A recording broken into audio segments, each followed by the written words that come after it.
Hello, this is Lena. Welcome to the Book Summary Library channel. Today, I would like to introduce Kenichi Ohmae's Corporate Strategist. What is Strategic Thinking? A classic business book that is read all over the world. This book delves deeply into how to think strategically and support the growth of companies and individuals from the perspective of a management consultant. What's more, it's surprising that Ohmae wrote it when he was 30 years old. Now, have you ever thought something like this?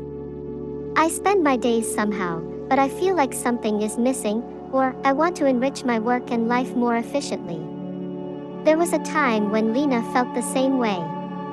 When I picked up this book, I felt that it was full of hints that would clear up such vague feelings.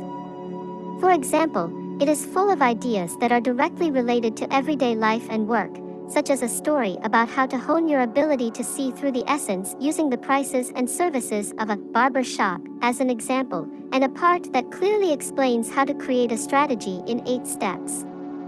That's why just reading it makes you say, "I see," without even realizing it.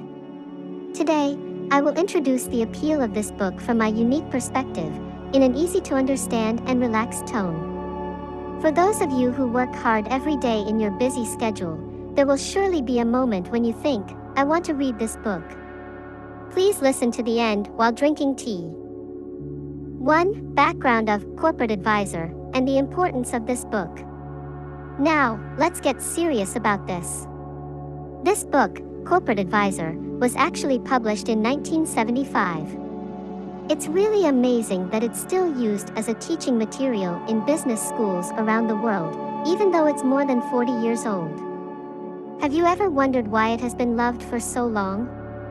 First of all, this book was born as a result of the author, Kenichi Ohmae, digging deep into his own thoughts and asking himself, what is a business strategy? When he first joined McKinsey, he explored how can companies grow more efficiently and effectively, and compiled those notes, which was the beginning of this book. For that reason, it is not just armchair theory, but is packed with ideas that are useful in the field. And what Lena thinks is amazing is that this book is not just a management guide, but can also be applied to individual lives.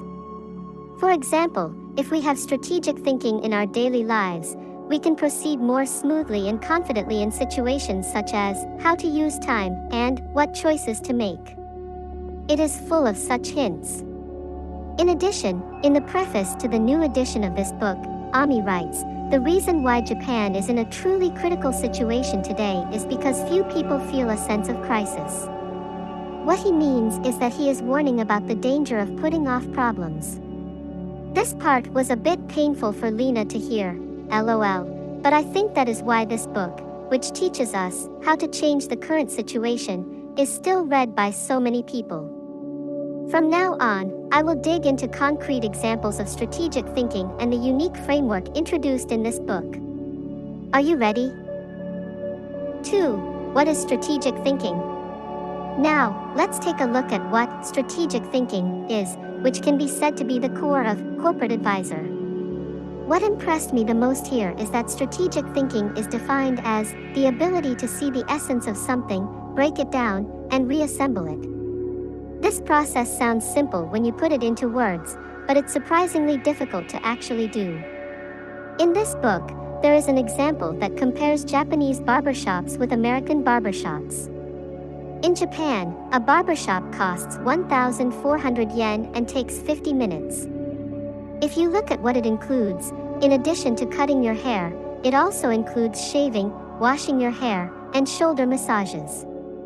On the other hand, in the United States, it costs $3, about 450 yen, and takes about 20 minutes. The content is simple, just cut your hair and vacuum it up. How do you view this difference? It is clear that in Japan, careful service is required, but at the same time, there may be a lack of perspective in thinking about what services are really necessary. Considering rising prices and rising labor costs, it is necessary to determine which services create value. When Lena read this example, she thought, oh, this applies to everyday shopping too. For example, when buying vegetables at a supermarket, You may see beautifully packaged ones and ones that are a little irregular but cheaper. Strategic thinking is the key to deciding which value you really need. Even if the beautifully packaged ones look more attractive, if the taste and nutritional value are the same, it would be a wise decision to choose the irregular ones. In order to realize this strategic thinking, you need the ability to ask the right questions. The book introduces the following questions using the example of a company with a lot of overtime. Instead of asking, how can we reduce overtime, ask, is the amount of work we give to each employee appropriate? Just by changing this question, the speed at which you can get to the essence of the problem will be completely different. What Lena felt when reading this part is that strategic thinking is the ability to open your mind and think about things from a new perspective. Instead of sticking to the current way of doing things, ask yourself, what would happen if this was like this? This is the key to finding a breakthrough, whether it's a small everyday problem or a big challenge for the company. Next, I'll talk about the methodology of how to put this strategic thinking into practice. 3. How to put strategic thinking into practice. Now, I'll talk about how to put strategic thinking into practice. This book introduces a number of specific tools and processes for putting strategic thinking into practice. Among them, I would like to pay particular attention to two analytical methods called issue trees and profit trees. First, let me explain about the issue tree. This is a method of breaking down a problem like a tree. The big trunk is the main issue, and you explore the essence by breaking it down into smaller branches, sub-issues. For example, if your company's sales are declining, you can use the issue tree to clearly organize the causes, such as, the product is not attractive, the number of customers is decreasing, and competitors are getting stronger. Then, by further breaking down each branch, you can see specific measures, such as, customers are decreasing because advertising is weak, and competitors are getting stronger because they are adopting new technology. To give an example of Lena, you can also use it for your problem of, I'm too busy on weekdays. For example, if you think about why you are busy, using an issue tree, you can break down the causes into inefficient work, long commute time, and time-consuming housework. Then, you can link each problem to specific actions, such as using a task management tool, increasing the number of people working from home, and making use of home appliances. What do you think? Do you want to give it a try? Next, the profit tree. This is a tool that breaks down a company's profits into 3 elements: sales price, cost, and sales volume, and visualizes how each of these elements affects profits. For example, let's say a cafe's profits are declining. In this case, the profit tree can clarify which of the following is the cause: low sales price, high costs, or low sales volume. Then, you can think of specific measures such as reviewing the procurement of raw materials, considering raising prices, and developing new menus to attract more customers. What Rena felt was that using these 2 tools makes the problem visible, and you can realize, oh, this is what I should do. Even on busy days, incorporating these methods helps to clear your mind. The point of this chapter is to organize the problem and concretize the solution. Strategic thinking is not something you think about only in your head, but it is important to actually put it into shape and link it to action. 4. Process for formulating a medium-term business strategy. From here, I will talk about how to put strategic thinking into practice throughout the company, especially the process of formulating a medium-term business strategy. This book introduces 8 steps for making strategic plans. Lena was also surprised, saying, wow, the steps are divided so carefully. I'll explain them step by step. First, the first step is setting the target value. For a company, a goal is like a compass. But you can't just think vaguely, I want to increase sales. In this step, you are required to set a specific and realistic goal. For example, increase sales by 20% in the next 3 years, or expand the market share of a new product to 15%. By quantifying this, all employees can move in the same direction. Next is establishing the base case. Here, we simulate what would happen if no measures were taken. For example, if our company chooses to maintain the status quo while competitors are strengthening, we predict how much sales will decrease. By visualizing this, everyone will share a sense of crisis that this is no good. Next is calculating the gap. We clarify how much difference, gap, there is between the target value we set and the base case. For example, if your goal is to increase sales by 20%, but sales are currently predicted to decrease by 10%, you need to think about how to fill the 30% gap. This is where you start formulating alternatives. This is the true essence of strategic thinking. You come up with a number of specific ideas for how to fill the gap. For example, entering new markets, expanding your product lineup, reducing costs, etc. In addition to coming up with ideas, you also evaluate whether each proposal is feasible. Finally, you draw up an implementation plan. Here, you break down the strategy you've chosen into a concrete action plan.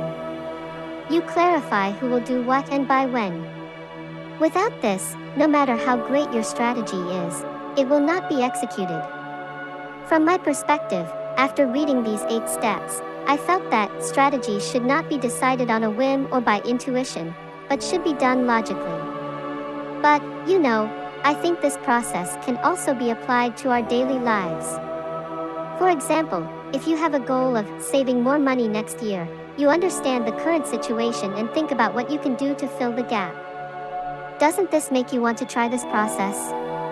Next, let's delve into the ideas of product market strategy and portfolio management that support this midterm strategy.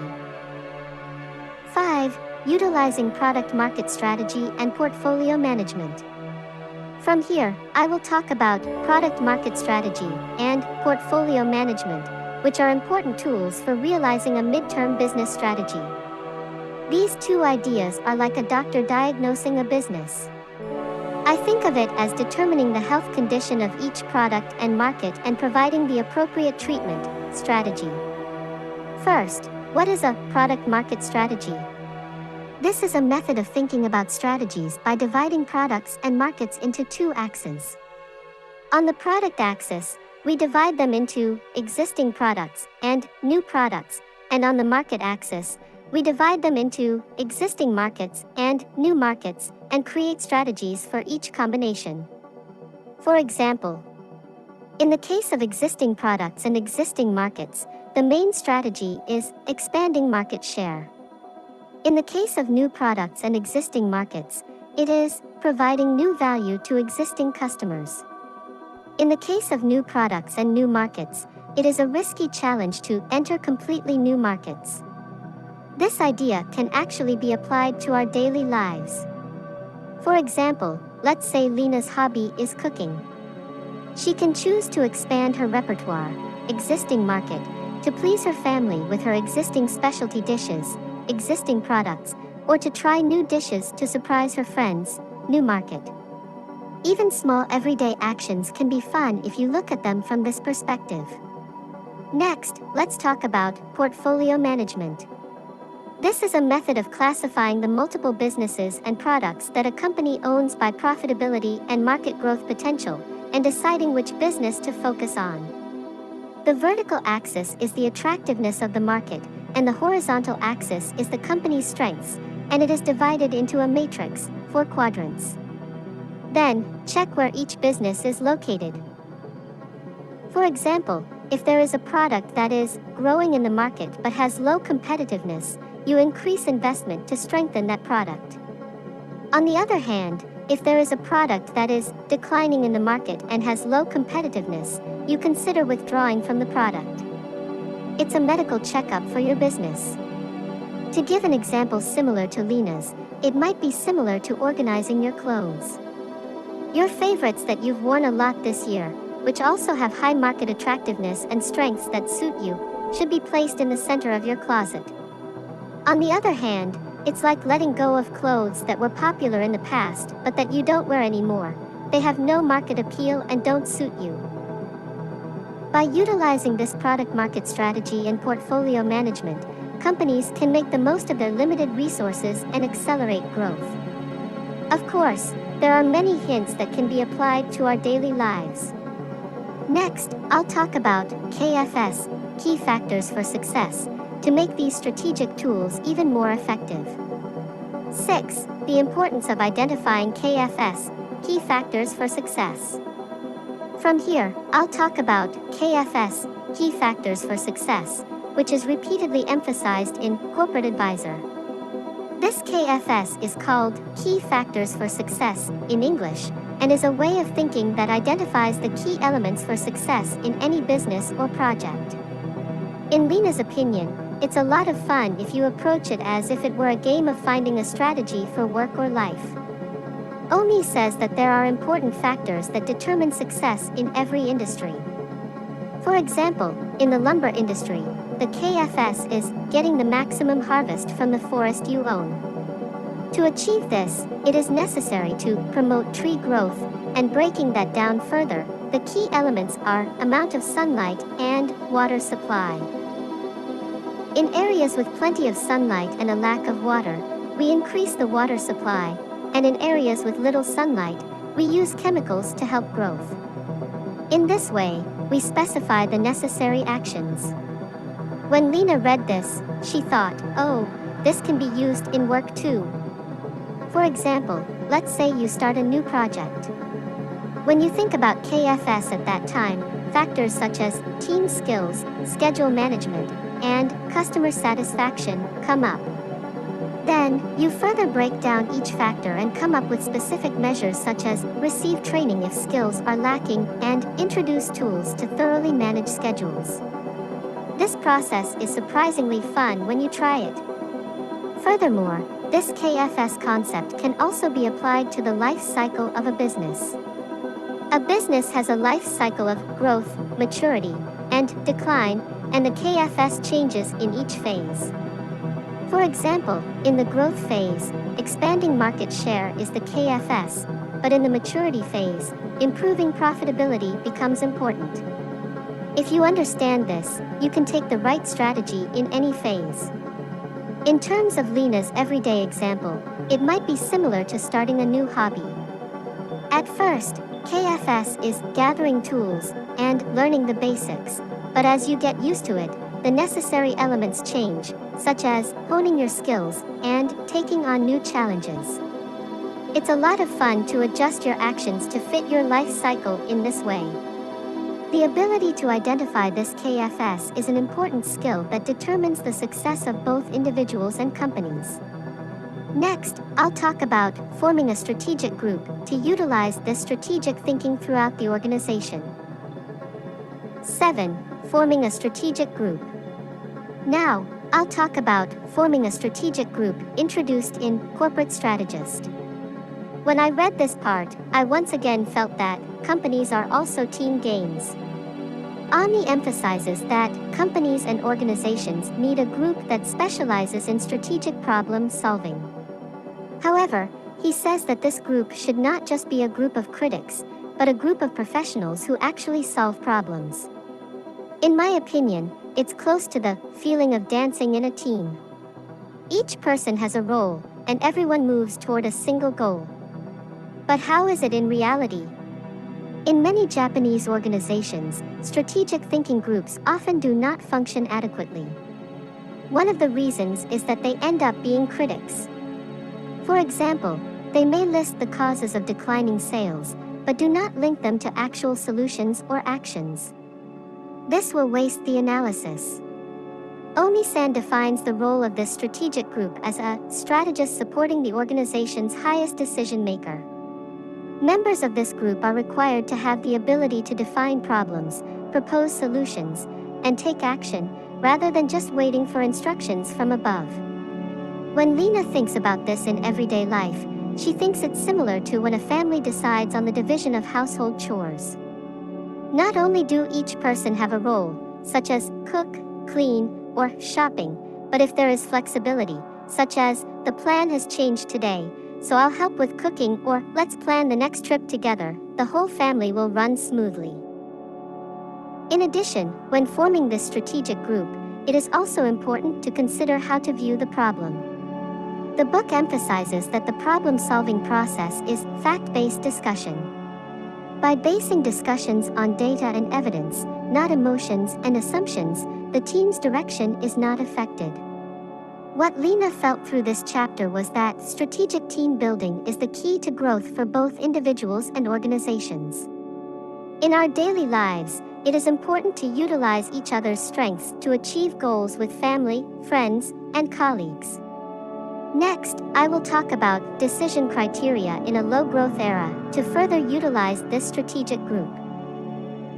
8. Decision criteria in a low-growth era. Now, I will talk about decision criteria in a low-growth era. This chapter provides specific hints on how to think about strategies and make appropriate decisions in a stagnant economy. Lena thought that this was a way of thinking that is useful not only for work but also for our daily lives. First of all, Ohmae points out the harsh reality that in a low-growth era, one mistake in judgment can directly affect the competitiveness and profitability of the entire company.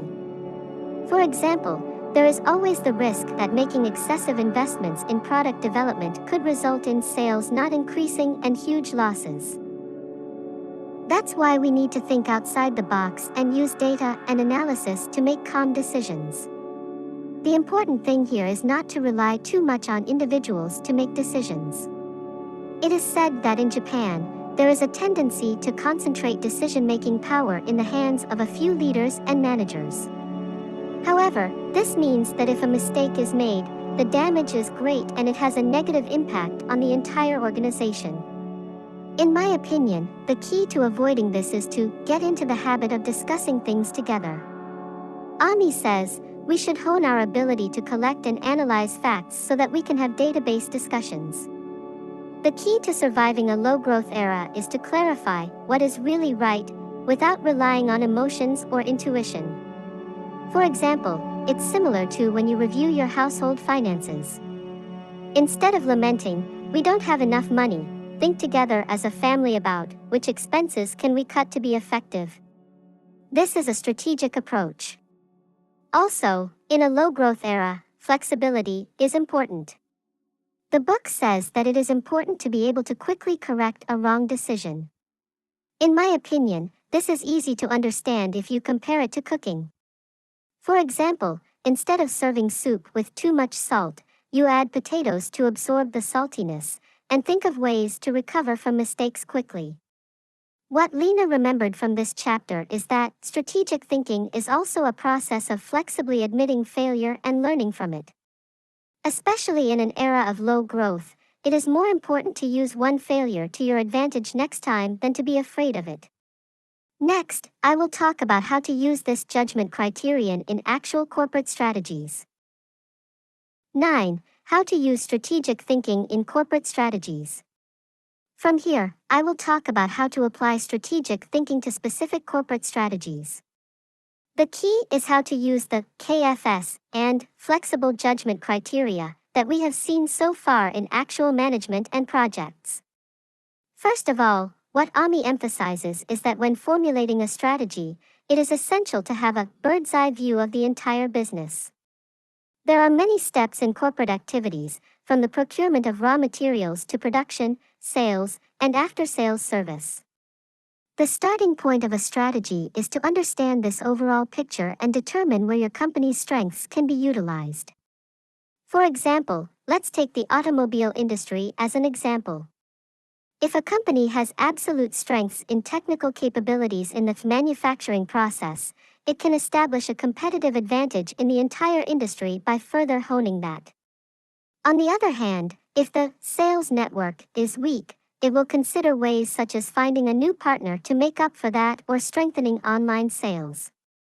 In this way, by breaking down your company's activities into steps and identifying each KFS, you can create a more accurate strategy. In addition, the book also touches on the importance of strategies according to the business life cycle. A business goes through a life cycle of growth, maturity, and decline, and the KFS that should be prioritized at each stage are different. For example, in the growth stage, expanding market share is the top priority, but in the maturity stage, improving profitability, and in the decline stage, cost reduction and withdrawal strategies are important. By being aware of the life cycle in this way, you can adapt your strategy realistically. For Lena, I thought that this could also be applied to an individual's career. For example, when you first try a new job, growth stage, it is important to acquire skills, but when you gain experience and start to produce results, maturity stage, it is important to find an efficient way of working. And if you feel that the job no longer fits your future, decline stage, prepare to move on to the next step. In this way, you can use a strategy that is aware of the life cycle in your career. What also stuck with me in this chapter was the idea of considering all elements vertically and consistently. Not only understanding where the strengths of the company lie, but also determining how they affect the overall flow will make your strategy even more powerful. So far, I have talked about the core part of Corporate Strategist from Rena's perspective, but what did you think? What you can learn from this book is not just theory or methodology, but the ability to see through the essence of things, and the practical ability to put it into action. I felt that acquiring these two things can bring about big changes not only in companies, but also in the lives of each of us. The foundations of strategic thinking are decomposing and assembling, the ability to ask the right questions, and identifying KFS, key factors for success. These can be used not only in business, but also in solving everyday problems. For example, if you want to achieve results at work or set priorities in your busy life, incorporating the ideas in this book will help you move forward more efficiently. What particularly impressed me was that when formulating a strategy, you need both flexibility to look to the future and an attitude to learn from the past. Lena also learned once again the importance of continuing to challenge yourself without fear of failure. This is the same in work, relationships with family, and the days of chasing dreams. Now let me tell you a little about Lena's dream. Through this Book Summary Library channel, Lena aims to be the best book explanation library in Japan and the world. I want to help everyone who is busy every day to learn while relaxing on this channel and take a step toward the future. Lena's ideal is to use the strategic thinking in this book to reach more people on her channel. For example, to create videos that make viewers think, I want to tell my friends about this explanation. And to take up new themes and topics one after another and make it a place that can add color to your lives. Finally, thank you very much for listening to this video despite your busy schedule today. I believe that your efforts will lead to a bright future, and Lena is rooting for you with all her heart. Please support me by subscribing to my channel and commenting. If you have any thoughts about this book or if there is a book you would like me to explain next, please let me know. Thank you for your hard work today. Let's continue to have fun learning together and create a wonderful future. Please look forward to the next episode.